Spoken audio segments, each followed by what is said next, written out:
મિત્રો, કેમ છો બધા? મજામાં જશો? અમે પણ મજામાં છીએ. તો આજે મસ્ત રીતે આપણે શું બનાવવાનું છે તમે સમજી ગયા હશો. મગદાળ પલાળી છે. તો આજે આને આપણે બનાવીશું મસ્ત સુપર કચોરી મગની, ઘરે એકદમ ટેસ્ટી અને મસ્ત અને એકદમ ઇઝી રીતે ફટાફટ 10 મિનિટમાં થઈ જાય. આ દાળ આપણે 15 થી 15 મિનિટ માંડ પલાળી છે, બરાબર. રાતોરાત પલાળવાની જરૂર નથી. 10 થી 15 મિનિટની અંદર મગ દાળ તો સરસ પલળી જાય. પછી આપણે શું કરવાનું? શેકવાની છે. કેમય શેકવાની નથી, કાંઈ કરવું નથી. અને આપણે સીધું પીસી નાખવાનું. અને પીસી અને પછી આપણે આગળ પ્રોસેસ ચાલુ કરીએ. ઓકે મિત્રો, આપણી દાળ ઓલરેડી આપણે મસ્ત રીતે પીસી નાખી છે. જો સરસ, બરાબર. હવે આની અંદર આપણે મસાલો કરવાનો છે.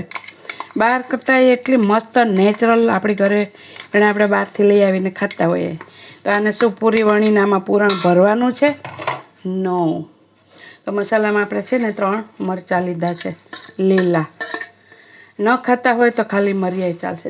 1 ચમચી આપણે શું લીધું છે? એકદમ તાજી મલાઈ.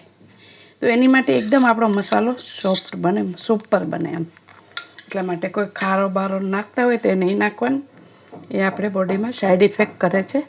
અને મરિયા પાવડર લેવાનો છે. અડધી ચમચી લેવાનું છે આપણે લીંબુ છે એટલે આપણે આવતી જાતી થોડી દરેલી મોરસ તો જરૂરી છે, નહીંતર પછી એકલું ખાટું આપણને ભાવે નહીં. અને મિત્રો, હળદી લેવાની છે થોડી, બરાબર. ગરમ મસાલો અવશ્ય લેવાનો છે, નહીંતર એનો સ્વાદ બરાબર આવશે નહીં. ને આપણે સ્વાદ અનુસાર લઈશું નમક. લોટના ભાગનું પણ નાખી લેવાનું છે આપણે, આટલું તો ઘણું. પછી હવે આને આપણે શું કરવાનું છે? હવે આને આપણે મિક્સ કરી લેવાનું. મિક્સ કરવાનું છે. તો હવે આપણામાં નાખશું શું મિત્રો? એ જો આ મગની કચોરી તમે ખાઓ એટલે ખાતા રહી જશો તમે. તો આપણે લોટ નાખવાનો છે. તો લોટના ભાગનું મોવણ તો શું નાખવાનું છે? દેશી ઘી. દેશી ઘી વગર મજા ન આવે. આપણે આપણી રીતે બનાવીએ છીએ, દુકાનવાળા કેમ બનાવે છે આપણને આઈડિયા નથી. ફટાફટ બની જાય છે મિત્ર.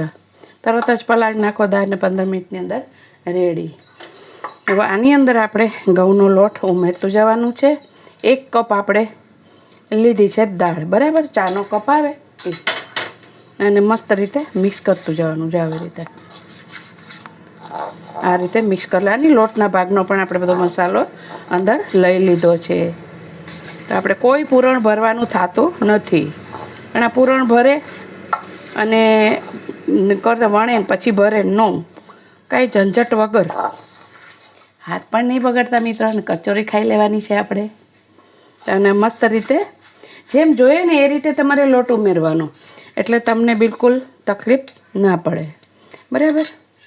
1 કપ આપણે દાળ હતી ને એટલે 2 ચમચી મોટી આપણે ઘી જોઈએ. ચાલો હવે આને મસ્ત રીતે મિક્સ કરી લઈએ. જો મિત્રો, મસ્ત આપણે કચોરીનો 1 ગ્લાસ માવો થઈ ગયો તૈયાર. ખબર પડે એમાં શું છે? કાંઈ ખબર ન પડે. હવે એને આપણે આ રીતે આપણી રીતે મસ્ત રીતે આમ કચોરી વારી લેવાની. જો લોટ તમે ભરો ને તો આવી રીતે આમ પૂરણ કરો ને તો અંદર તમારે લોટ રહી જાય આમ વારવામાં, તો લોટ મોઢામાં આવે. નથી ખારો કે નથી કાંઈ, છતાં પણ મસ્ત ઉપર આપણે ક્રિસ્પી બનશે.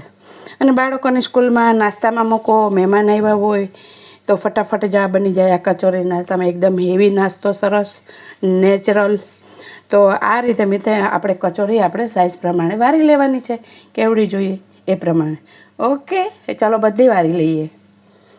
જો મિત્રો, આપણે બધી વારી લીધી. બધી કચોરી આપણા હાથ પણ બગડ્યા નથી. આ રીતે મિત્ર બનાવવાને. આપણું તેલ આવી ગયું છે તો ચાલો ફટાફટ તરી લઈએ. જલ્દી આપણી કચોરી બની જાય છે, વાર લાગતી નથી, નેચરલ છે મિત્રો. બ્રાઉન સેજ કરવાની છે આપણે. ને સરસ ક્રિસ્પી બને માટે આપણે નાખ્યું છે 1 ચમચી મલાઈ, દૂધની તાજી, બરાબર. જો આમાં ક્યાંય તમને બિલકુલ એને છે જ બ્રાઉન આપણે તરવાની છે. નહીં મેંદો કે નહીં કંઈ, ઘઉંનો લોટ નેચરલ. અને જો ખારો બારો નાખ્યા વગર કેટલી મોટી ભૂલે છે ને. હવે આ કચોરી ખબર પડે તમને બજારની છે ઘરની છે? જો એકદમ મસ્ત.